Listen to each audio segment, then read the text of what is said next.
angels, it's Hailey Reese, and I hope that you guys are having a fantastic morning, afternoon, or night, whatever it is for you.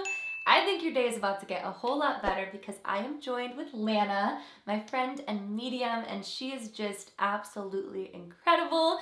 And she agreed to, well, it was actually something we were excited to do, to answer some questions about your mediumship, your life journey, the spiritual dimensions, and kind of all of the above. And so that's what we're going to be doing here today. Thanks for having me, Heels. Of course. Do you want to quickly, for those who may have missed out on some other videos, just give a brief summary of who you are and what you do and your background? Sure. My name is Lana. I'm a psychic medium from Kitchener, Ontario, Canada, and I've been working with spirit for quite a number of years.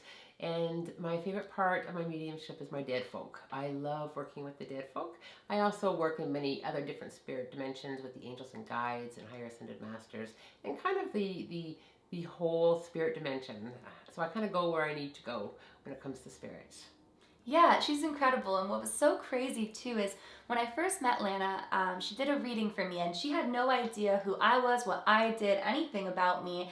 And it was absolutely mind-blowing, even to me. I've always believed in psychics and mediums and all of the above when it comes to that world and that realm. But you were the most, and I'm not even just saying this, accurate person I have ever met when it came to names and validations and people and places. I remember specifically, I gotta tell you guys this, I don't know if you remember telling me this, but my grandma and my grandpa, who had passed at the time, this is before Grams passed away, came through, and she goes, your grandpa just jumped to the other side of the room and says he's with your other side of the family, he's with your mom's side. And I was like, how would she know that my dad's mom passed away and my mom's dad passed away and they're in separate sides of the family? But I thought that it'd be really neat to answer some questions that I asked you guys to share with me on Twitter, and also answer some questions that I think people just have in general when it comes to mediumship and what it is that you do. So let's get into it. Very excited. I'm very open when it comes to my mediumship. I love questions. Yeah. Because I think it really helps bring a deeper understanding to how spirit works. Absolutely. And if you guys have any video suggestions for Lana as well when you're done hearing this, you can head over to her channel and leave her a comment for a video that she may want to film for you guys if it's something that she's up to talking about, which I'm sure you will be. Absolutely. Bring on the suggestions. But one of the first things that I wanted to ask you, Lana, is do you remember your first experience with spirit? Like the very first time where you realized, wow, I'm communicating with something that most can't see and experience? I think my awareness came, because I've always been able to see. Mm-hmm. So, when I was aware that not everybody sees the way I see, it kind of took me back for a bit. Mm-hmm. But I think because I've always had an awareness, I don't have that one captured moment of, oh my God, I'm seeing, because I've always been able to see them. I think that a lot of my spirit experiences kind of stick out in my mind about, on my journey, especially when things were a little bumpy, spirits always appeared and kind of guided me through. That's so interesting to think about, because I've heard with some mediums, they had a little aha moment when they were a kid where it was like, wow, this is the pivotal moment for me. But it's interesting to hear that there are people like yourself who are just born with the gift and it's just something that's second nature to, or even first nature to you. Yeah, it did evolve.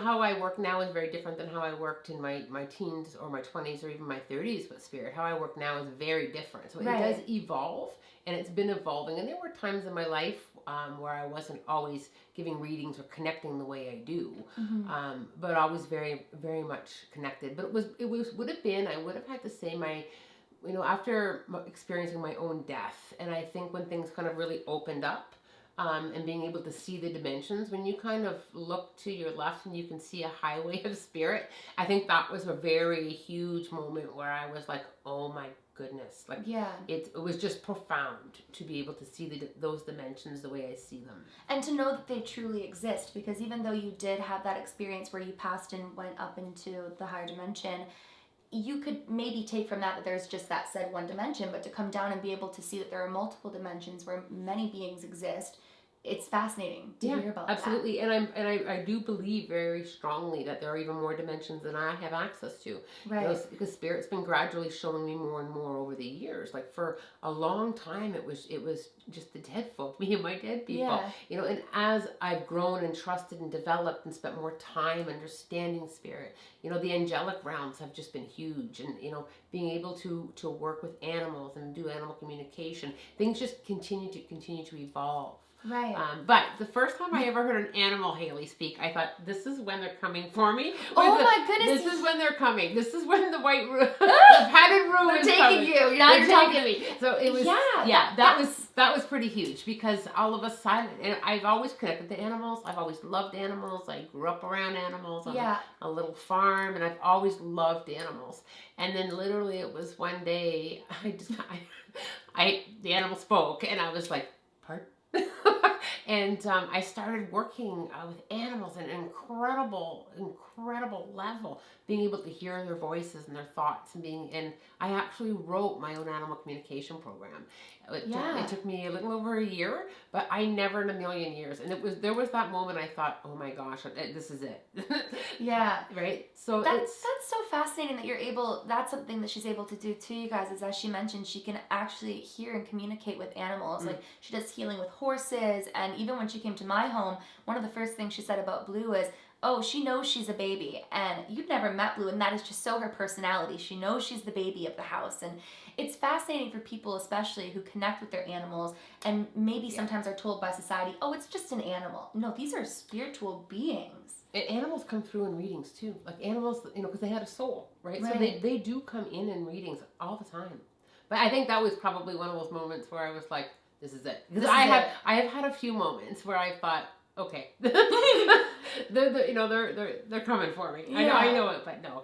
I'll joking aside, I think that some, humor does get me through some of the really interesting and wacky moments that Spirit and I do have together. Well, yeah, something that's really interesting about Lana, you guys, I know you'd love to hear about this, is that Lana will be driving in her car, and all of a sudden a spirit hops in and tells her, I need you to go here, my loved ones are going to be here, and here's what I want you to say to them. And she has to go and do it.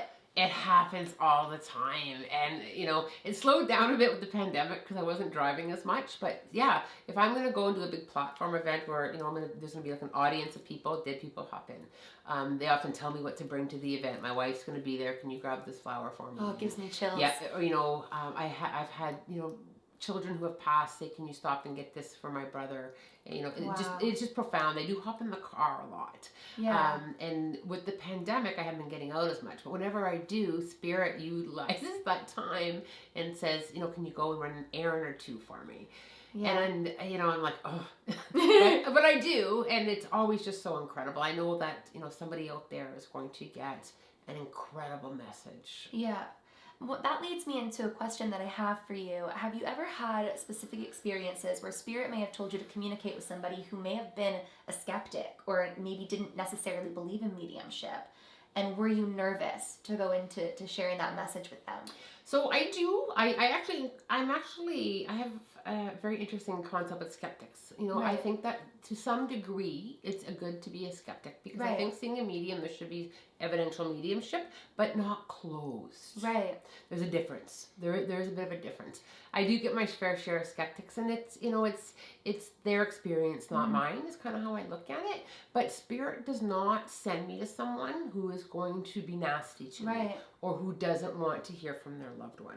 But Spirit also doesn't give you a whole lot of time to react. Right. I usually go up to you, hello, and and I just start chitter chatter, and there's no there's that moment of deer in the headlights. Yeah. But when Spirit comes up to me with such evidence of who they are, I come up to you with an item that was your favorite flower or your favorite cake or whatever it may be. Spirit is very, very powerful on the evidential mediumship, and they have to be, and that's kind of a rule that I have with them too, because we do have our rules and guidelines. Absolutely, and they know on my channel that I have an uncle who has been more skeptical. He's open to the idea of it, but he also is very analytical and scientific, and he's done those, watched those videos, where they say, oh, people can read your body language, and that's how they know these things. And even when I was talking about my experiences with you, he was taken aback, and he said, that would be something I'm open to, because those are specifics, that you can't read somebody's body language and say, oh, your favorite flower is, this. You can't figure those things out. Well, and these are strangers too. So Spirit gets in my truck and will say to me, can you run to the store and get me a daisy?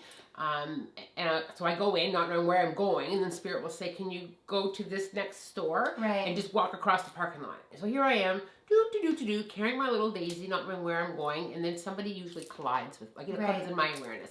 And then I normally say to them, I need to give you this. It's from your husband. And it's usually, oh my gosh, my name is Daisy, or that was my favorite flower, or what. It's that kind of evidential mediumship. I have this rule with Spirit. It has to be evidential. It can't be, I have your mom here and she loves you.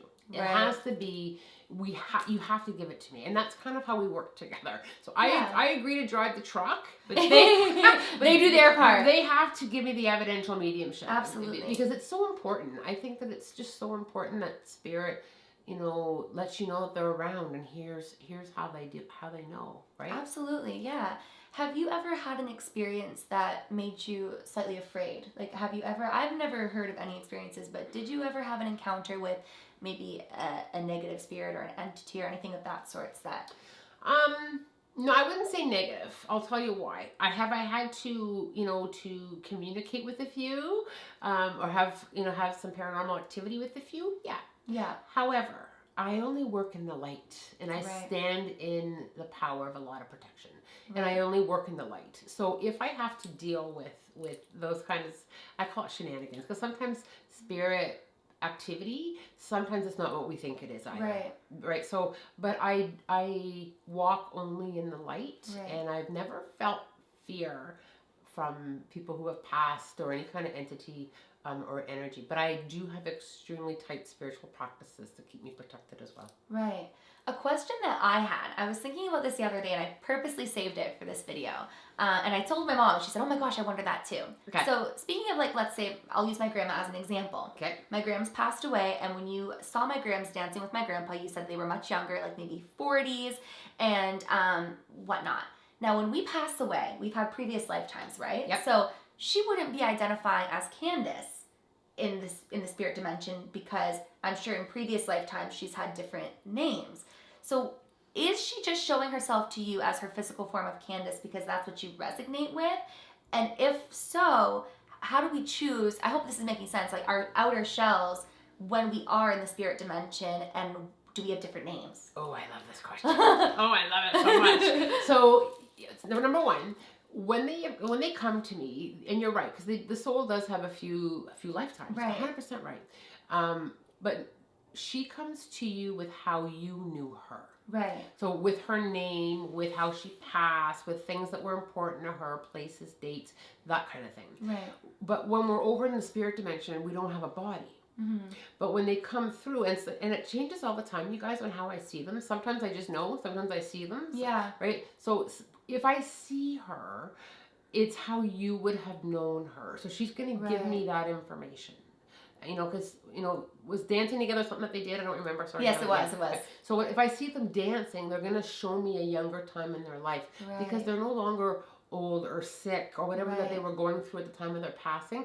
That there's none of that anymore. And they want to show us that they're happy in what they're doing. The other thing is her soul would have had many lifetimes. Right. Some of the people that she journeyed with before are no longer in the physical world either. Right. If it was 1,000 years ago. So they're only going to come in as to how you knew them. Right. So do we have, like, to your knowledge, do we have, like, soul names, like, when we're in heaven, or are we just we're just a soul and we just identify as that? From what I understand, we identify as the soul. Okay. That's a really good question. And, I always say to people, if you have different experiences or, if it doesn't resonate to you, that's okay. Yeah. But I don't think that we actually have, like, the soul name. Yeah. Like, people aren't up there saying, like, hey, Lana, what's up? We might, though. We know. That I really can't. I'll never make anything fit. So that I'm not 100% sure. Yeah. When I was up there as a soul, they called me by my name in this lifetime. But your time wasn't up yet. But my time wasn't up yet. So you were still Lana. So See, yeah. It's a fascinating thing to think about. It is a fascinating thing to think about. That's a really good right? one. I was laying in bed, I'm an overthinker, and I was like, so is she Candace? Or does she have a different name? And what's that name? And how is it up there? Like, you can think about a million you know things. what? The next time I go to council and they have some extra time with me, I'm gonna ask that question, Hailey. That's a really You should good make a video on it. I should make a video. Yeah. Make sure you subscribe to her channel, because if she gets an answer from council, she'll make a video on it. That's a really good one. And then another question I had in that same realm was, so you know how we can choose, like, let's say, for example, we haven't learned all our lessons, we go back down for another lifetime. So let's say my grandma's up there and she's decided, I want to go down for another lifetime, and my time is up and I pass. Will her spirit and soul still be there for me, or is her spirit and soul on Earth? Ooh, that's another good one. So there are a few things. I have studied past lives. Right. I am certified to do past life regressions, and this is a very interesting topic. Right. Now, there are things that can change as well, right? But remember, there's no time in the physical or in the spirit world, sorry. Right. Time is man-made. So, if we live to be 80, it doesn't exist up there. Right. Now, for the most part, we come here as a soul family. So we have a group of souls that said, I'm going to be your mom, this is going to be the dad, these are the family that you're going to have as a soul family. And in your soul family, you agree to come here. You have contracts, soul contracts. Right. So when you go up, your soul family that's already passed will be there. But the soul can also split. The soul can have more than one journey. You can have more than one experience. So somebody can reincarnate. Right. With the regression work that I've done, and with some of the other people who've dedicated their lives to study regression, the theory is that we don't normally have another lifetime until our soul family is back up.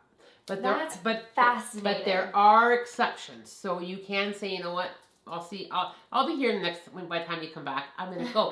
I'll skip the next one. I'll see you in the third. Think about it. If I pass and my family is still down here living and they live for 80 years, I could go and have another lifetime. What if I only needed to live until I was 3 years old? Do you know what? That's I was just thinking that as you were speaking. Yeah. That could also explain souls who come down for a brief period. That's right. To evolve. Play a pivotal point in somebody's life who's going to live longer, but then on top of that still go back. You just blew my mind, because that was the answer I never thought of, but it makes so much sense. But the soul can have other, and I love soul topics because it's just so juicy. Yeah. The soul can have more than one experience too. And think about this for just a second. If you ever felt that a part of you was living somewhere else, like you were really, really connected to Ireland and you just felt like there was a home there, a part of your soul could be having an experience there too. Fascinating. It is fascinating. You could be having more than one experience. And I think that for some of these top questions, I don't think we'll know 100% until we get there. But with a lot of the work and studying that I do with the soul and soul contracts, that tends to be the direction that I've been pointed to. So then that leads me into a question, because my mind's going a million miles a minute. And so, for an example, could that also lead into, let's say that there's a residual haunting. So you'll see the spirit who's going about its daily tasks, like a pioneer woman who still is in the space that she thought was once there. Okay. Could that be a portion of somebody's soul who has actually crossed on, but they're so powerful that, like, their soul was so strong that their energy still remains in the space? Yeah, and there are that's another delicious topic. There's a few reasons for that. Number one, sometimes they have chosen to stay. Okay. Sometimes a part of them stays. Right. Sometimes they visit in and out, and sometimes they haven't crossed over. Interesting. And just from a medium's point of view and from your experience in talking with the dead, what is some of the biggest reasons that souls are unable to cross over or stay within the physical dimension? Well, when I've communicated with those souls, sometimes it's just as simple as they didn't want to go. Right. And they couldn't find their way. And, and the soul kind of becomes, it's like grounded spirits. They kind of have attached themselves to a situation or a place. Quite often it's the traumatic or tragic deaths. Right. Or if somebody felt that they didn't get justice in their physical world, they will stay. Sometimes it's visits, and then we think that they're trapped, because quite often I'll go in to talk to a spirit and I'll say, listen, you're acting up. Yeah. You want to tell me what's going on? And they're like, oh, we're just visiting and we're trying to get their attention to let them know that I'm here. And they'll give me information about who they are, and people are like, oh my gosh, that was my brother, and he's just visiting. Sometimes it's not that they're stuck, but yeah, sometimes they do not cross. Right. And actually, something that Lana does is she's able to cross on spirits. Do you want to briefly? I know you'll probably do an entire video on that. Yes, and there's some fun. There will be some opportunities that I hope that we get to kind We're hoping. Well, we're going to. We're hoping that Lana will have the opportunity to actually show you guys in a video how she opens up that what would you even call it? Like a portal and crosses on the spirits. I'll tell you a little. I'll try to make it as quick as possible. But an example is like opening a doorway into the spirit dimensions. Right. So I came across a young man whose passing was quite tragic. He didn't mean to. Right. And he was very angry. So here he is, a little soul looking at his body that's dead, and he became extremely angry and refused to cross. Right. So he pays me a visit, and he's dumping his anger on me. And, and he's very frustrated, and can't you do anything? And I'm like, no, I can't do anything. He's like, put me back. Yeah, pretty much. Like, can't you help me out? And he refused to go, So, and he became very much a bit of a nuisance. He became very agitated. He wasn't always being very kind to me. So I opened the portal, and what I did was, number one, I called through the gatekeeper, who kind of, yes, security in heaven.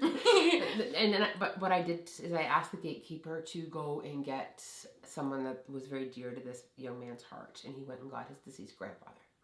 And his deceased grandfather, literally, and it's too bad I wasn't filming it. It was, it was one of those things you just don't think of doing. Mm-hmm. His deceased grandfather reached his hand through. Wow. And asked him to take it, and literally talked him into crossing over. Wow. But you can make portals quite often with spirits who have been grounded here a long time, and buildings are torn down, or they don't want to leave a building. You can open a portal and call forward some light to guide them over. Yeah, as I mentioned, you guys, I'm sure she'll do an entire video on it, but we have some places that we're going to be investigating, and if there are stuck spirits that we are made aware of through Lana, then Lana hopes to open up the portal and cross them on. I'm going to come prepared to open up a portal. It does happen, and quite often, and it's a beautiful thing. It really is a beautiful thing. If you can just imagine being lost, just being lost, and nobody can really hear you unless you kick up some fuss, and then it's interpreted as haunting or dark, because usually it's that they're trying to get attention. So what do you make then of, when we're talking evil forces or dark entities or possessions, where do those energies and spirits come from, in your knowledge, of course, from your personal experiences? Well, a lot of the energy, I do feel, is very much earthbound. It's very much energy that, like, for example, the energy of hate has a vibration. Right. And that vibration can gain momentum. And manifest. And it can manifest into a feeling. It's just like, Hailey, you ever went somewhere and thought, oh my goodness, it doesn't feel good here. Oh, heavy. Heavy. I don't know what it is, but something bad has happened here. That energy kind of stays. Right. And it propels, and it kind of gains momentum because it's fed, right? Mm-hmm. Especially if it's a home where there may have been some abuse, and then that family moves out, and the next family that moves in, there may be some violence, and then so it kind of gains, right? It kind of gains, and it kind of gains momentum. As far as it comes to like the real dark evil stuff, I tend to have very little of it. It's not in your reality because you don't vibrate at that level to even have experiences with things like that energy. That's right. And the spirits that, cause I do get calls where there's and this is just my experience. Mm-hmm. I have gotten calls where there's an evil entity. It's very dark. Can you come down and bring whatever you can or whoever you can to anchor it? And I go down and I sit and I talk, and it's a soul who's had a tragic life. Right. And, when they start telling me their story, perhaps they were murdered, or perhaps, they tell me their story and the hundreds of physical world years they've been here. Right. It more has that perception that this is evil when it's just someone soul saying, I don't want to be trapped here anymore. Right. And I mean, especially if you're somebody who's not familiar with that, things being thrown, things moving around, maybe the feeling of being hit or whatever the nature of the haunting is, that can very easily be perceived as dark or evil or malvoyant. And at the end of the day, like you said, sometimes it is truly just a soul that's trapped and trying to make its presence known. Yeah. Yeah. And you know, and have I come across souls that were agitated? Yeah, I have.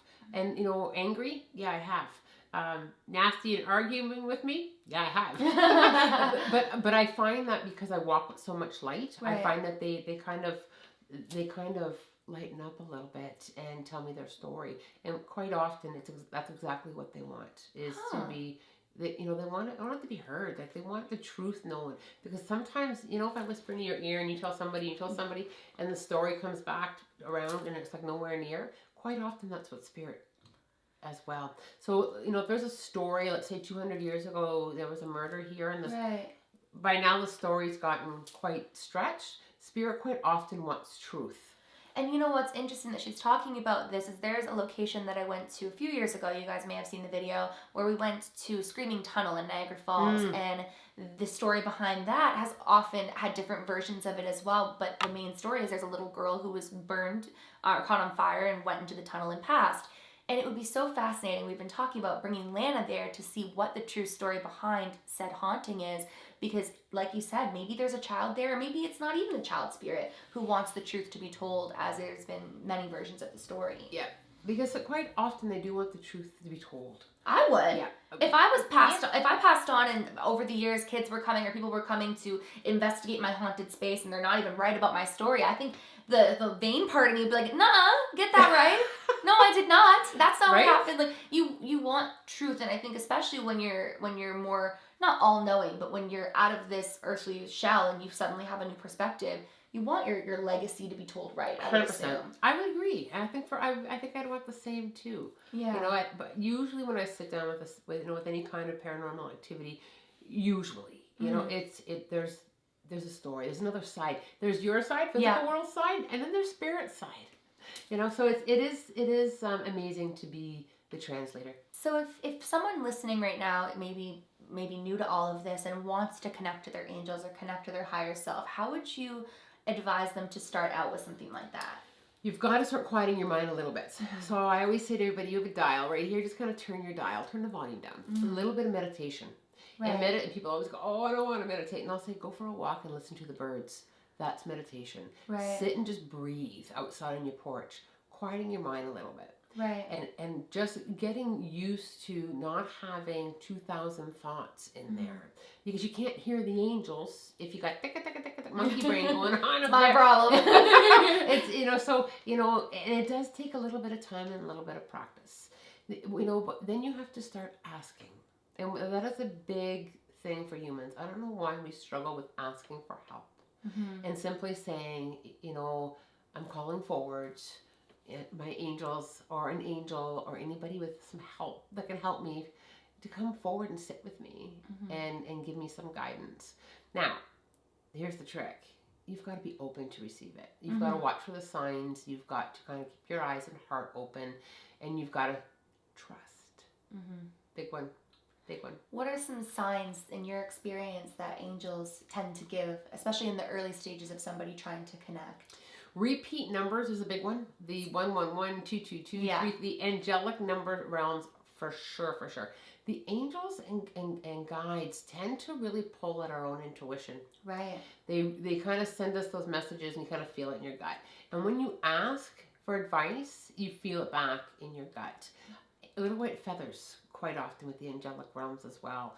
I always kind of find the weird things that happen. All of a sudden, you know, my car broke down and, you know, all of a sudden there's somebody around, and humans can often be doubling as an angel. A message can be sent, right? Yeah. Through an angel. You know, it could be something as similar. I always like the story where I went into the pharmacy and the pharmacist said, don't take 69 highway. And then I went to the gas station and the gas station attendant said, don't take 69 highway. And I'm like, oh, this is really weird. These people don't even know me. And then I stopped on a route on the 400 again to get gas, and don't take 69 highway. Those were messages from angels on my own safety. So when it came time to take 69 highway, I didn't take 69 highway. Like messages can come that way. Do you know what would have happened if you took 69 highway? Well, when I did arrive at my destination, my family came out and said, "You didn't take 69 highway," and I said, "No, it was closed down due to a major accident." Wow. There was like a couple transport trips. Yeah. Wow. So those are the angels speaking. Those are the angels kind of using living people as messengers too. Yeah, I was gonna say something that my grandma actually taught me when I was a kid is like, be kind to everybody. You never know who's an angel in disguise. And I'm curious as to, in your experience in communicating with the angels, do the angels ever manifest themselves as a physical human being that you interact with? Yeah, 100%. I've had it happen so many times. There's actually a video on my YouTube channel about a homeless man that I was very drawn to. I have just so much room in my heart for the homeless. I love them so much. So it's not unusual for me to wander over to someone that is homeless and have a seat and kind of talk to them about their journey. And on this one particular time, it was actually an angel who knew who I was. Who knew who I was. And you can head over to my channel and have a listen to that video. Yeah, definitely check out that video. It's a real sweet moment. And it happens to me quite frequently where angels just appear. But I'm so open to them. Right? I'm always open. And I think that's the biggest gift you can give to yourself is being open. So can a human soul, like per se, like of like mine or yours or somebody, become like how do angels become angels? Are they just always angels, or could like I don't know if that's making sense, but could a human soul become angelic as they evolve and they grow and they complete their soul? There's a lot of different thoughts on this. There's a lot of different thoughts. My personal thought on that is what Spirit has shown me, and I can only share it from Spirit's perspective. Absolutely. But quite often the angels, there are many different types of angels as well. There's so many different types of angels. And Spirit has shown me that some of those angels did have human experiences, and their soul evolved into the angelic realms. Spirit has also shown me that some of these angels have always been these angelic beings, right? And they have their own dimension, right? So it's the same thing. Like people will say, are there aliens? Are there aliens, and have they always been aliens, right? So it's kind of they do have their own soul and their own soul purpose, right? So there's more than one answer to that, and I know there's many different feelings on that. Yeah, there's so many questions that I could ask you all day. So if you guys want us to film another, like a part 2 to this with questions that you comment down below here or over on Lana's channel, definitely let us know. But the thing I want to conclude on is, do the angels or those around you have any messages for anybody that could be listening to conclude this video? The angels always encourage us to stay true to our heart and to live from that vibration. There's a lot going on in the world today, as we're all aware of. And what's shifting and what's going to help shift that is our own light that we carry in our own hearts and shining that. Yeah. And there's more and more of that coming. The angels have shown me some profound things that are coming, and it's going to come from us humans coming back into our heart space. The angels and guides always want you to know they're there for you. And leaning in is the key. You simply have to lean in and say, I need a hand with that. Can you come with me? Whenever I go anywhere, I bring them in my vehicle. Come on in, guys. That's one of my favorite things about her. She asks them to come for the ride. That's right. I open the doors and I let them in and I let them out. And do they need me to open the door? No, they don't. But for me, it really is that powerful connection to them. It's inviting them to come with me and keep me safe. And telling them that you are still open, you still want that relationship, and that you're okay with it. Because, correct me if I'm wrong, but something that I've always felt is, your angels and guides, they never want to scare you. They never want to reach out or give you signs that you aren't ready for, or they feel as though may frighten you from reaching out or communicating. So if you let them know, I'm open to receiving those signs, those messages, to feeling your presence around me, you're more inclined to have an experience. You don't necessarily have to do that to get an experience. You may just receive one. But it amplifies. And one of the greatest things you can ask for, if you're a little bit unsure on whether or not you know how you feel, simply start asking for protection. Right. Who doesn't want to be protected? And I'll tell you real quickly before we wrap up here, I always ask for protection when I'm driving. And I had an experience where I was driving through a town. I had the right of way, and a 5-ton truck hit me and literally pinned my vehicle against a pole. to the point we heard glass shatter. I was definitely against the pole. You know, I had somebody else in the vehicle with me, and I got out of the truck and I had that moment of, oh my gosh. And the 510 truck kept going, by the way. And I walked around and there was not a mark on my truck and there was no glass broken. I pulled my truck away from the pole thinking, and it was a brand new truck, but it's just material things. It's just material things. But yeah. But I pulled that vehicle up and there wasn't a mark on it. There's a slight scratch on my running board. But it was clearly like the shattering of the glass.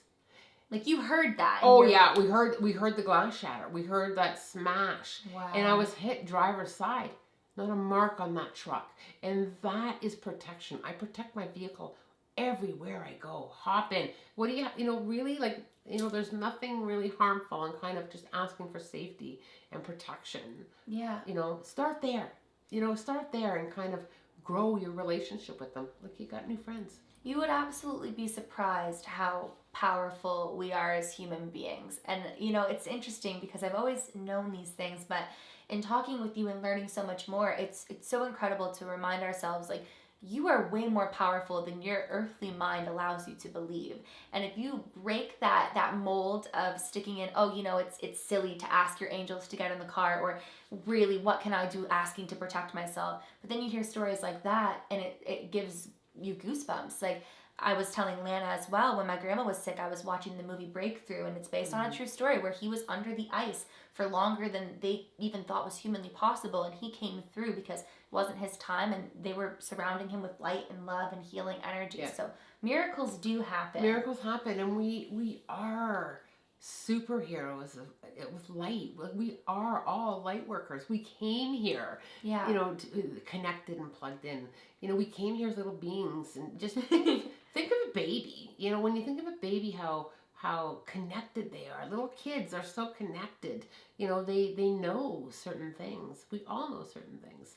It's just a matter of really starting to embrace that and coming back to that. Well, and something that I want to say before we conclude, just to throw it out there to you guys, is Lana does courses and classes on mediumship. And when I asked her a few weeks ago, are the students that you have, are they all people who have connected like you did immediately as a child? And what's so fascinating is she shared with me, she has students who never spoke to the other side ever. No. And after the class, they're communicating and giving readings. And they also discover other abilities within themselves. Like some of them discover that they've got amazing healing abilities. Some of them discover that they got profound remote viewings. They teach remote viewing and they're like incredible.